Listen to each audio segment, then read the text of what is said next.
Հովհաննիսյան, վստահ եմ տեղյակ եք, որ Ուժեղ Հայաստան կուսակցության առաջնորդ Սամվել Կարապետյանը ընդդիմադիր քաղաքական ուժերի համախմբմամբ է հանդես եկել եւ հայտարարում է, որ առաջիկայում նախատեսում են փողոցային պայքար գեներացնել։ Մեջբերում նրա օրերս խմբագիրների հետ տեղի ունեցած հարց ու պատասխանից Փաշինյանն արդեն գործ ունի ոչ թե 3, այլ 700,000 գլխի հետ, հայտարարել է պարոն Կարապետյանը եւ նշել է, որ միասին բոլոր ընդդիմադիր ուժերով կհրավիրենք հանրահավաք, բայց հանրահավաքները պետք է վերջանան արդյունքով։ Եթե տեսնենք վաղը անում ենք ու վերջացնում ենք այս ադրբեջանա-թուրքական կինոն, ուրեմն կանենք, եթե տեսնենք մի ամիս է պահանջվում, կանենք մի ամիս։ Խնդրում եմ ձեր մեկնաբանությունը։ Դե ես շնորհավորում եմ Սամվել Կարապետյանին, որ ուրեմն երկար փորձերից հետո այդ մի նախադասությունը կարողացել է արտաբերել։ Ես որքան հասկացա, ինքը 3 առաջորն էր հարցազրույց տվել, մոտավորապես 30 ժամ հետո, դաժանակիր աշխատանքից հետո մոնտաժողները կարողացել են տեսքի բերել այդ հարցազրույցը, ես խայտառակություն եմ համարում առհասարակ այդ, եթե կարելի է դա հարցազրույց համարել, այդ բեմականացումը այդ խմբագիրների հետ,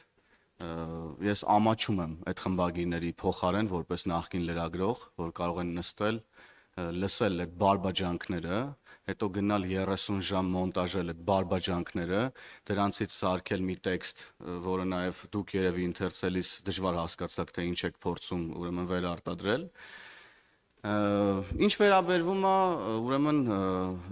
փողոցային պայքարին,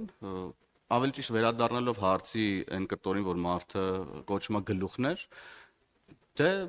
եթե մարդիկ գնացել են փող են բաժանել, այդ եղանակով են մեծամասամբ իրենց քվեները ստացել, մանդատագողությամբ են զբաղվել փող բաժանելով, փորձել են Հայաստանի Հանրապետությունը վաճառել իրենց տերերին, էլ ինչպես պետքա խոսա ինքի իր ընտրողների մասին։ Ու այդքանից հետո էլ մտածում եմ, որ ինչ-որ մարդ պետքա դուրս գա, ուրեմն կանգնի իր կողքը, ինչի կողքը պետքա կանգնի մարդը, ես ուզում եմ հասկանամ։ Հայաստանի Հանրապետությունը պատերազմի մեջ ներքաշելու օրակարգի կողքը պետք է կանգնեն Հայաստանի Հանրապետության քաղաքացիները։ Կարծում եմ, որ նրանք որևէ ներուժ չունեն, բովանդակության մասին խոսել էլ չենք կարող։ Ինչ վերաբերում է, որ ասում են դե մենք ընդդիմադիրներով կհավաքվենք, իրանք ընդդիմադիրներով վաղուց են իրար հետ հավաքված, նրանք պատերազմի եռագլուխ կուսակցության ներկայացուցիչներն են իրենց պոչերով, թաթիկներով, ոտիկներով, ականջներով, էլ չգիտեմ ինչերով, եւ հետեւաբար պարզից էլ պարզա, թե մենք ում հետ գործ ունենք, ջախջախվել է պատերազմի եռագլուխ ընդդիմությունը եւ ջախջախվելու է առաջիկայա խորհրդարանում նաեւ, եթե մտքների ծայրով անցկացնեն վերցնեն մանդատներ եւ գան խորհրդարան, մենք նրանց քաղաքականապես ջախջախելու ենք այս խորհրդարանում։ Այսքանը կարող եմ ասել, եթե գործընկերս հավելելու բան ունի, խնդրեմ Տիկին Ղազարյան։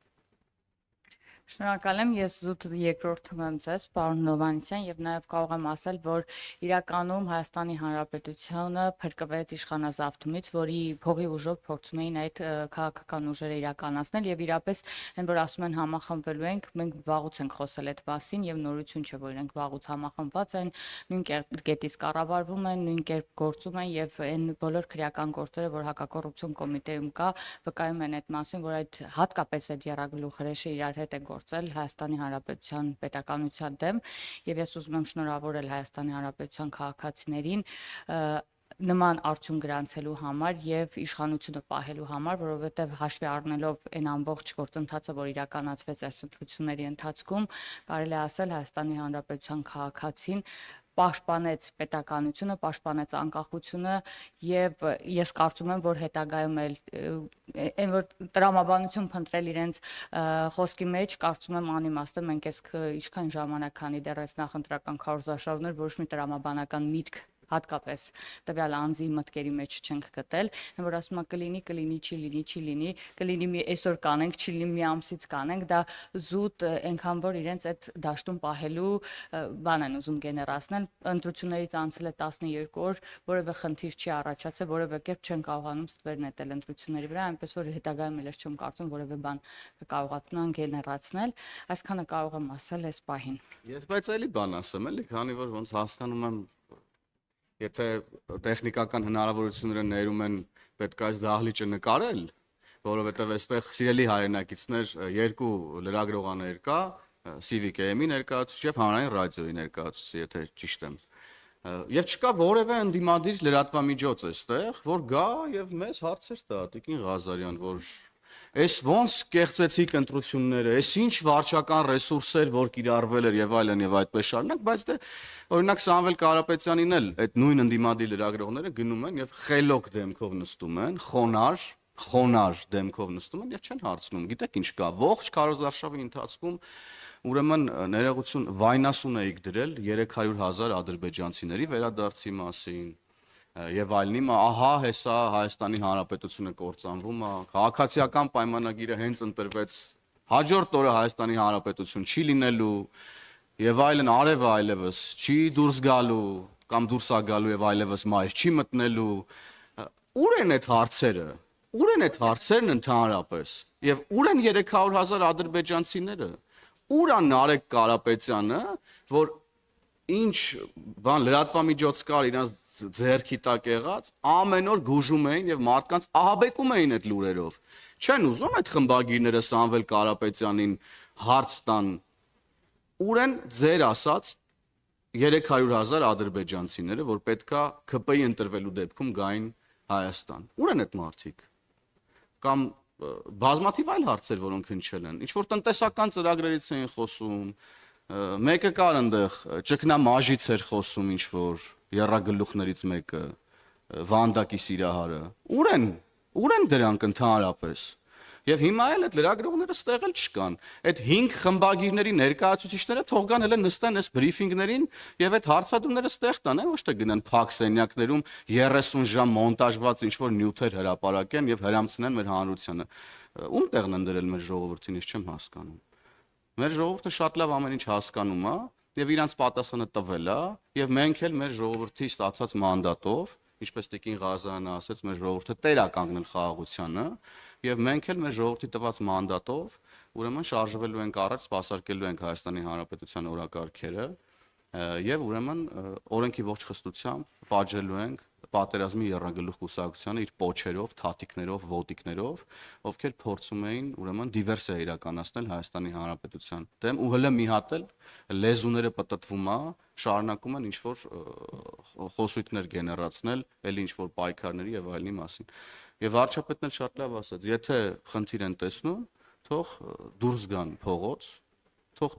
փողոց, հələ տեսնենք այդ ովքերով են դուրս գալու փողոց եւ ովքեր են որ կանգնելու են Հայաստանի Հանրապետության ուրեմն դեմ դիվերսիա իրականացնելու օրակարգի կողքին։ Այլ հարցեր, հանրային ռադիո։ Այսպիսի մի բան կխնդրեմ մեկնաբանեք, այսպես ասած օդում կախված լուրեր կան, որ իշխող կուսակցությունում նույնպես դժգոհ են ընտրությունների արդյունքից այն առումով, որ սահմանադրական մեծամասնություն չեն կազմել եւ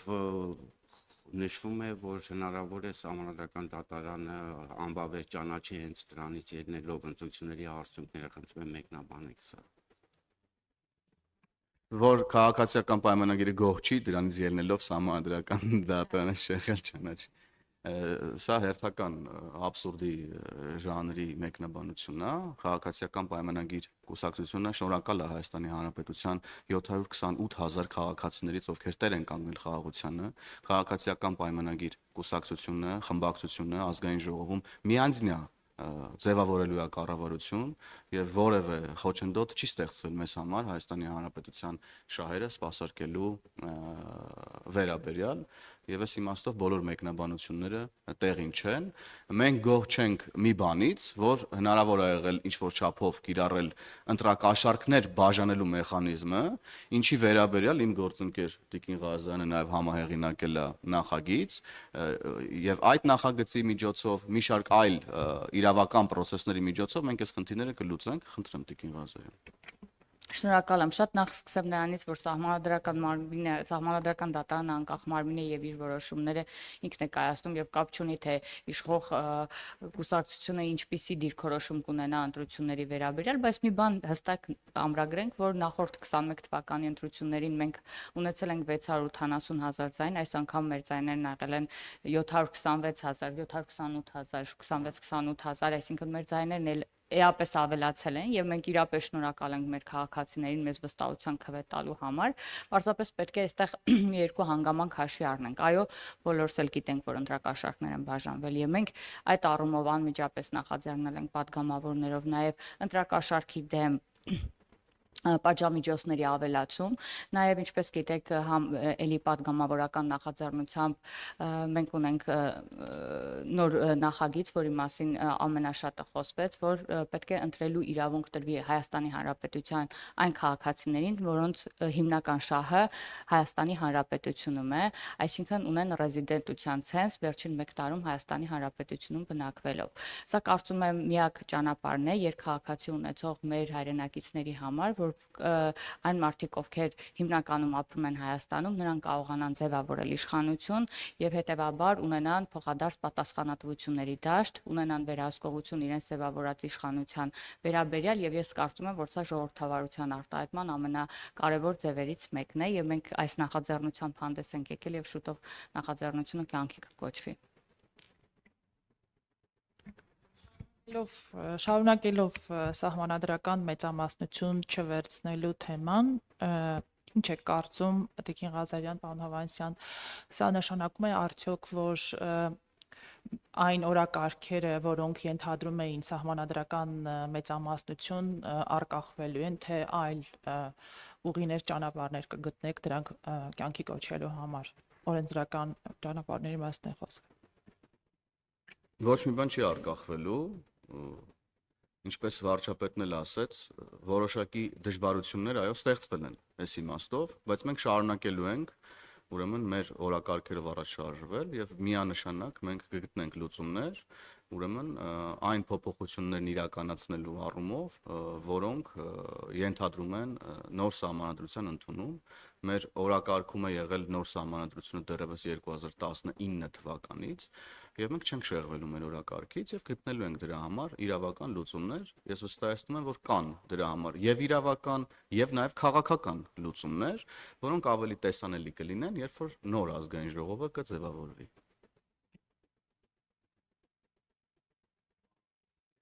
Բայց քանի որ մենք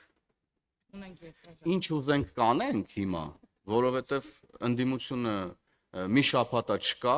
ազգային մի շաբաթը որն է դեռ ավելի շատ, վերջին նիստերն էին ազգային ժողովի եւ ընդդիմությունը ընդհանրապես ազգային ժողովի շենք էլ չի եկել, ես ուզում եմ որ սրա մասին մեր քաղաքացիներն իմանան, նրանք անգամ շենք չեն եկել, ես չեմ խոսում նիստերի դահլիճ չգալու մասին, նրանք շենքից ինչ որ շառավղով փախած են ինչ որ մի հեռավորությունից, հիմա խորհրդարանական ճեպազրույցներն է, մենք տեսնում ենք որ լրատվամիջոցների մի մասն էլ չկա եւ ընդդիմության հետ կորել են նաեւ նրանց սպասարկող լրատվամիջոցները։ Սա մեկ բանի մասին է խոսում, որ ցավոք դե ընդդիմության մասին չեմ խոսում, ցավոք նաեւ լրատվամիջոցների զգալի մասին հետաքրքիր չի Հայաստանի Հանրապետության քաղաքացու շահը, Հայաստանի Հանրապետության օրակարգը, այն կարևոր հարցերը, որոնք հուզում են Հայաստանի Հանրապետությանը։ Բազմաթիվ նախագծեր են քննարկել սոցիալական բնույթի, տնտեսական բնույթի, հարկային ոլորտին վերաբերող, արտաքին քաղաքականությանը վերաբերող, ոչ մի բան չկա։ Եվ ահա ես տեսնում եմ, որ հենց նոր Դաշնակցության ներկայացուցիչ Քրիստինա Վարդանյանը եկել է, որ ուրեմն բացակայությունից հետո ողջ շաբաթ ազգային ժողովի ինչ որ ուղերձներով հանդես գա իր քաղաքացիների, մեր քաղաքացիներին եւ ես կխնդրեմ ձեզ նաեւ այդ հարցադրումները ուղեք Դաշնակցության ներկայացուցիչ Քրիստինա Վարդանյանին, ովքեր նորից մանդատ են ստացել, ինչպես հակակոռուպցիոն կոմիտեն է ասում, բազմաթիվ ընտրակաշառքներ բաժանելու միջոցով, չեն գալիս նիստերի եւ հիմա էլ եկել են եւ փորձելու են ինչ որ թոս փչել մեր քաղաքացիների աչքերին։ Ես կխնդրեմ նաեւ հարցնեք Քրիստինա Վարդանյանին, թե ինչպես են պատկերացնում իրենց հետագա համագործակցությունը պատերազմի եռագլուխ կուսակցության մյուս ներկայացուցիչների հետ, խոսքը Սարոկյան Գագիկի, Կալուգացի օլիգարխի մասին է, ինչպես են պատկերացնում ուրեմն եռագլուխների հետագա գործունեությունը։ Դուք եթե լրացնելու բան ունեք, այսքանը, շնորհակալություն ձեզ ձեր հարցերի համար։ Ժամանակ կա։ Ժամանակ Թույլ տվեք եւս մեկ հարց, գիտեք, որ Ռուսաստանի Դաշնությունը չի շտապում շնորհավորել կայացած ընտրությունները, քաղաքացիական պայմանագիր կուսակցության վերընտրվելը, որպես կառավարող ուժ եւ տարբեր քաղաքական գործիչների շուրթերով փորձում է դելեգիտիմացնել ընտրությունները։ Նախորդին էլ Ռուսաստանի Դաշնության պետական դումայի պատգամավոր պարոն Զատուլինն է Էխո Մոսկվին հարցազրույց տվել եւ շարունակելով ընտրությունների ոչ լեգիտիմ լինելու թեման ազդարարել է, որ մենք հայտարարում ենք, որ չենք ընդունում այս ընտրությունների արդյունքները որպես ազնիվ եւ օբյեկտիվ։ Սակայն քանի որ մենք Հայաստանի հետ գտնվում ենք դաշինքներում եւ ավանդաբար զարգացնում ենք կապերը, այսուհետ էլ կշարունակենք նրա հետ, ելնելով այն բանից, որ այսօր այն գլխավորում են մարդիկ, որոնք իշխանության ղեկին են մնացել անարդար ոչ ժողովրդավարական ընտրությունների արդյունքում։ Պարոն Զատուլինը նաև հավելել է, որ Մոսկվան փաստացի կշարունակի համագործակցությունը Հայաստանի գործող իշխանությունների հետ, միաժամանակ արձանագրելով, որ արդյունքները դե յուրե չճանաչելու քաղաքական դիրքորոշում է հայտնելու։ Խնդրում եմ պարզաբանել, ինչու է աղմկում պարոն Զատուլինը, ավելի ճիշտ, ինչու է աղմկում Մոսկվան պարոն Զատուլինի եւ այլ գործիչների բերանով։ Շնորհակալ եմ շատ։ Ես կարծում եմ, որ մենք պետք է մի փոքր ավելի քիչ ուշադրություն դարձնենք, թե օրինակ որ երկրներից են գալիս նման հայտարարությունները եւ մենք գիտենք, թե ինչքան մեծ խումբ երկրներից արդեն մենք ստացել ենք շնորհավորանքներ նույնիսկ առաջին իսկ օրերից սկսված եւ բոլորն էլ ճանաչել են ընտրությունների լեգիտիմությունը եւ այսպես էլ շարունակվելու է։ Իհարկե ընդդիմադիր դաշտը ունի իր կարծիքները այս վերաբերյալ եւ ընտրակեղծարարության մասին խոսում է, դիմելու են սահմանադրական դատարան եւ այլն, բայց ես կարծում եմ, այս process-ները ավարտելուց հետո այնուամենայնիվ բոլորը կհաշտվեն այն մտքի հետ, որ ընդհանուր առմամբ ընտրությունները անցել են ազատ, թափանցիկ եւ լեգիտիմ ճանապարհով, այլ է հարցը, թե միջև ընտրությունները ինչպիսի մեծ սխեմաներ են օգտագործվել, ընտրությունները հնարավորինս դելեգիտիմացնելու, ինչպես նաեւ ընտրակաշառքների, մարդկանց բերելու, հորդված ընտրություն կազմակերպելու ուղղությամբ, որը բացառապես արել է հենց ընդդիմադիր դաշտը եւ ոչ թե իշխանական կողմը, ինչքան էլ փորձեն դելեգիտիմացնել ընտրական ընտրության արդյունքները, այնուամենայնիվ ունենք բարձրագույն մարմին, որը կկատարի որոշում կկայացնի եւ անկախ ամեն ինչից, թե ինչ փաստեր կներկայացվեն, ես կարծում եմ մենք կսպասենք, թե ինչ հայցեր կներկայացվեն, ինչ որոշում կկայացվեն ըստ այդմ, եւ ես կարծում եմ, որ հարևան երկրներն էլ ուզեն թե չուզեն հաշվի կնստեն այդ կարծիքների հետ եւ էլի պետք է նշենք, եթե հանգարց լիներ ինչ որ մի փոքր ընտրակեղծարարության հիմք իշխանության կողմից կամ ընտրությունների հետ կապված, վստահ եղեք, հիմա հրապարակները լցված կլինեին մարդկանցով, ովքեր կպայքարեին իրենց քվեի համար, որովհետև մենք 18 թվականից մարդկանց օժտել ենք ազատ ընտրելու իրավունքով եւ այսօր ժողովուրդն է պատկանում իշխանությունը եւ ժողովուրդն է ընտրում իր իշխանությունը եւ ժողովուրդը ընտրել է իր իշխանությունը։ Շնորհակալություն։